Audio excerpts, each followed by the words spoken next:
हाय। आप लोगों ने कॉम्प्लेक्स नंबर के बारे में तो सुना ही होगा और different forms of complex number के बारे में भी सुना होगा। तो एक तो एल्जेब्रिक फॉर्म होता ही है एक्स प्लस आयोटा वाई, है ना। और एक ट्रिग्नोमेट्रिक फॉर्म के बारे में भी सुना होगा, कॉस थीटा प्लस आई साइन थीटा, राइट। अब what is the Euler form? ये जो e raise to exponential form होता है ना, e raise to I theta, that is called the Euler form of the complex number, and in fact it is equal to cos theta plus I sin theta.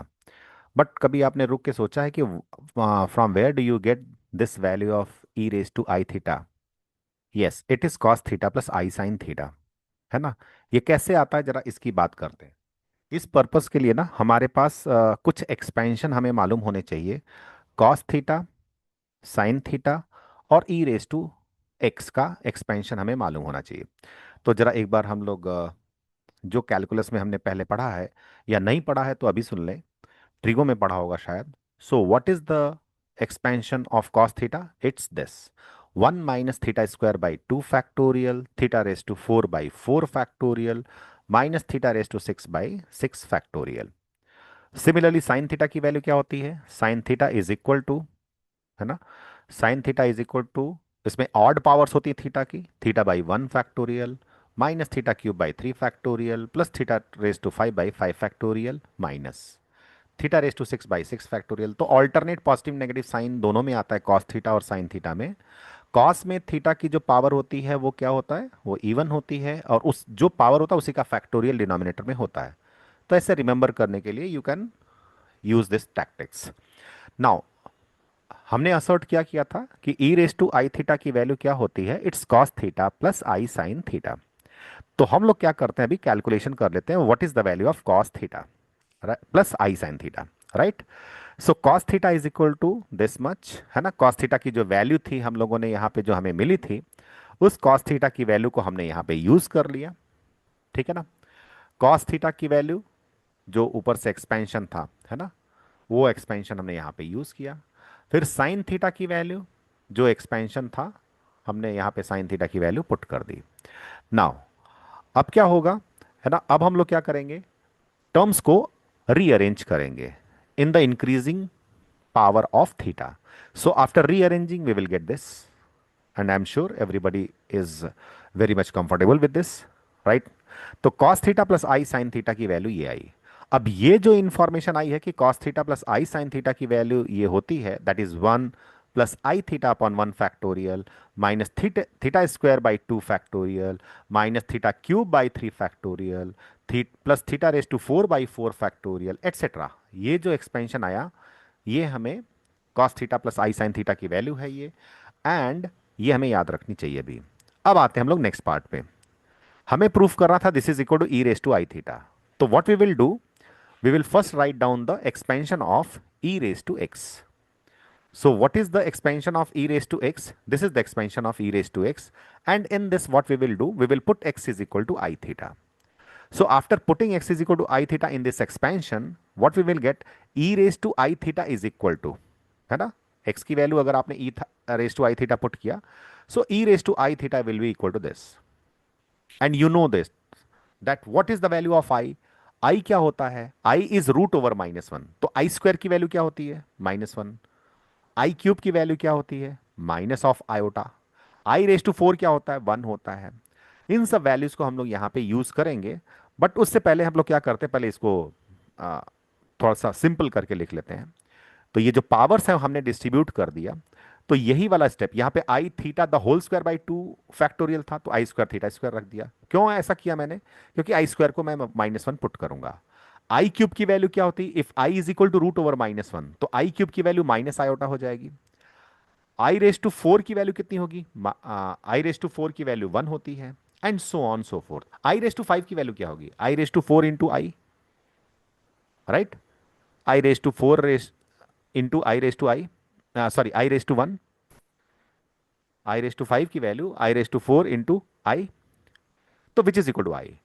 I raise to 6 की value i raise to 4 into i raise to 2। I raise to 4 तो 1 हो जाएगा, आई raise to 2 कितना हो जाएगा? -1। So after putting all these values, है ना, this expansion reduces to this form. And that was what the value of cos theta plus I sine theta, यही तो वैल्यू हमें मिली थी कॉस थीटा प्लस आई साइन थीटा की। So therefore we can say now that e raise to I theta, है ना, e raise to I theta की value कितनी हो जाएगी, e raise to I theta की वैल्यू कॉस थीटा प्लस आई sine theta हो गई। So we have prove that कि जो हमारे पास ट्रिग्नोमेट्रिक फॉर्म था ना, उसी को एक्सपोनेंशियल फॉर्म में आइलर ने लिख करके उस उन्होंने अपना एक फॉर्म दिया। इसका बेनिफिट क्या है, it helps us in solving the question in quicker way, क्योंकि वॉल्यूम ऑफ कैलकुलेशन बहुत कम हो जाती है अगर हम एक्सपोनेंशियल का यूज करें, है ना, instead of using trigonometric form. Trigonometric form का अपना अलग इंपॉर्टेंस है, बट एक्सपोनेंशियल का बहुत इंपॉर्टेंस बढ़ जाता है ना। तो देखते हैं जरा इसकी कैलकुलेशन को ये हमारे लिए कैसे कम कर देता through a question. Let's see. So suppose हमारे पास ये क्वेश्चन है कि if there is a complex number z r which is equal to cos raise to r alpha upon N square i sine r alpha upon N square, और इसमें r की value 1 2 3 etcetera till n ये vary कर रही है ना। तो इस और हमें फिर फाइंड आउट क्या करना है, we have to find out limit N tending to infinity z1 into z2 into z3 and so on till zn, we have to find out the value of this. ठीक है, अब options भी हमारे पास हैं, let's see the options. So these are the options. First option is cos alpha plus I sin alpha. Second one is cos alpha by 2 minus I sin alpha by 2. Third option is e raised to I alpha by 2. Fourth one is cube root of e raised to I alpha. ठीक है, तो सबसे पहले हम लोग क्या करेंगे ना, हम हमारे पास ZR जो ये दिया है ना वो ट्रिग्नोमेट्रिक फॉर्म में दिया हुआ है, तो सबसे पहले हम इसको एक्सपोनेंशियल फॉर्म में लिख लेंगे। So our first step will be write ZR is equal to E raise to I R alpha by 2, क्योंकि यहां पे थीटा की वैल्यू क्या हो गई, theta is equal to r alpha by N square. तो आई थीटा हम लिखते हैं ना यहाँ पे, तो r alpha by N square हो गया, तो दिस इज जेड आर। अब इसमें आर की वैल्यू 1 पुट करोगे तो आई आर की वैल्यू 1 यहां पुट किया आपने, तो I alpha by N square आएगा। Z2 कैलकुलेट करना होगा तो व्हाट विल डू, आर की वैल्यू 2 पुट करेंगे तो I two alpha by N square, या फिर ऐसे बोलो आप 2 I alpha by N square. Z3 find out करना होगा तो E raise to 3 I alpha upon N square and so on. तो जो ये हमें लिमिट पुट फाइंड आउट करनी है ना, ये जो लिमिट फाइंड आउट करनी है, इसी में हम लोग ये Z1 Z2 Z3 Zn ये सबकी वैल्यू पुट कर देंगे। तो let's put the value and see what happens, है ना। तो जब हम इसमें पुट करते हैं तो यही इसका स्ट्रक्चर कैसा हो जाता है, ये काफी सिंपलर है। अगर मैं ट्रिग्नोमेट्रिक फॉर्म यूज करता तो बहुत ही बल्कि हो जाता और कैलकुलेशन भी थोड़ी ज्यादा ही मुश्किल हो जाती। नाउ तो ये हमारे लिए आइलर फॉर्म यहाँ पे हेल्प करेगा। तो यहाँ हमारे पास क्या है, E raise to I alpha by N square, E into E raise to 2 I alpha by N square into E raise to 3 I alpha by N square and so on till E raise to I N alpha by N square. अब सभी के basis, सभी ये जो है ना exponential, सभी के बेसिस सेम है, तो we can write down it like e raise to, और सभी जो पावर्स हैं उनको हम ऐड कर देते हैं। We know the rules of indices. तो जब ऐसा कर देंगे तो ये जो एक्सप्रेशन है वो ऐसा दिखाई देने लगा। वी नो, यहां पे देखो वी कैन सी दैट यहां पे भी आई अपॉन एन स्क्वायर है, 2 बाई एन स्क्वायर है, I by N square in fact हर हर प्लेस पे है। तो आई अपॉन एन स्क्वायर हमने कॉमन ले लिया, अल्फा भी कॉमन ले सकते थे, अल्फा कॉमन ले लेते तो यहां पे सिर्फ क्या बचता, 1 plus 2 plus 3 and so on till n. अगर अल्फा कॉमन ले लेते तो हमारे पास ये न्यूमरेटर में क्या बचता, sum of first N natural number बचता। Sum of first N natural number क्या होता है, N into N plus 1 upon 2, ठीक है ना।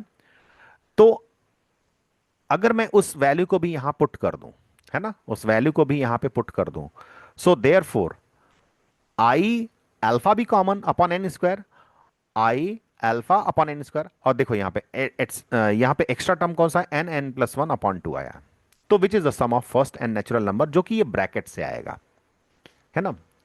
तो this is the value of the ये ई रेस टू जो लिखा हुआ है ना उसकी वैल्यू ये आ गई।